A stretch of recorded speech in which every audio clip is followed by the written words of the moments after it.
Hey everybody, Ken here. So I just wanted to talk a little bit about something else that's going on out here in these streets. This video is for the people who say that they don't understand the trans community and why don't you just be gay or lesbian. Well, I'm going to tell you a story.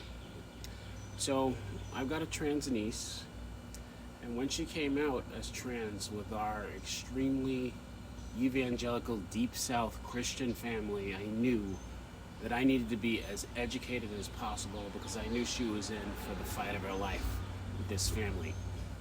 And I only knew that because when I came out as gay at 13, I had to fight. To a large degree, I'm still fighting. There's a difference between tolerance and acceptance. And as people of the LGBTQ community, you can always tell when you're being tolerated. So back to my niece. In my early 30s, she came out as a gay boy, a very shy, withdrawn gay boy. And then later on in my late 30s, she came out as a young trans woman.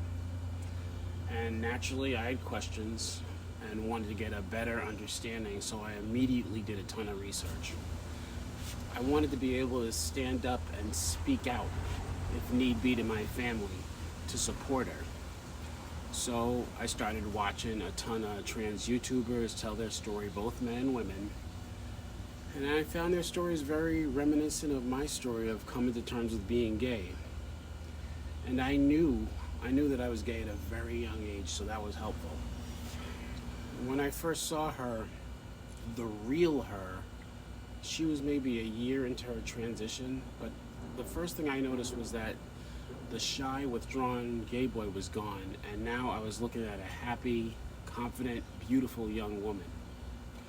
It was like night and day, and she was now engaging with the world in a way she never had. So I asked her, when did you know that you were trans? And her response was, well, when did you know that you were gay?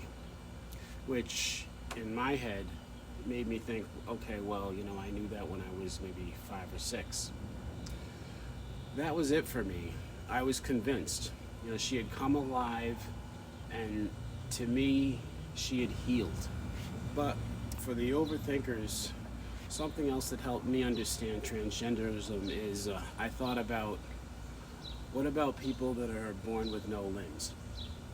And I don't like to compare it this way, but hear me out. What about people that are born without any limbs, or blind, conjoined twins, abnormally short or tall people, people that grow hair everywhere, all over their whole face, their forehead, their entire body, gay people, intersex people. Intersex can look all kinds of ways. Sometimes it's on the inside, but everything looks one way or another on the outside. Just because you can't see what's going on inside a transgender individual's brain doesn't mean that it's not real. Not everyone's going to come out of the womb the way people view one as being normal.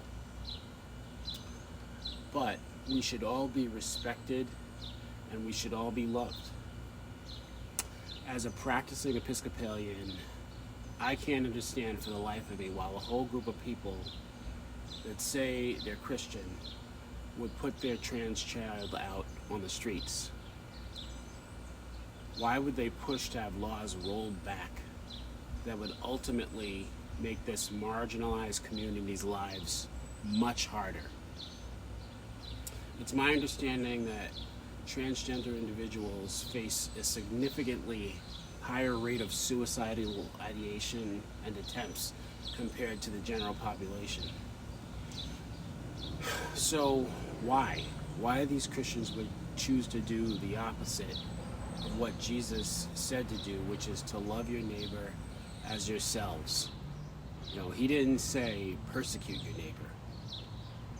So my hope and my prayer is that this video will reach somebody and help to change their minds and ultimately change their hearts.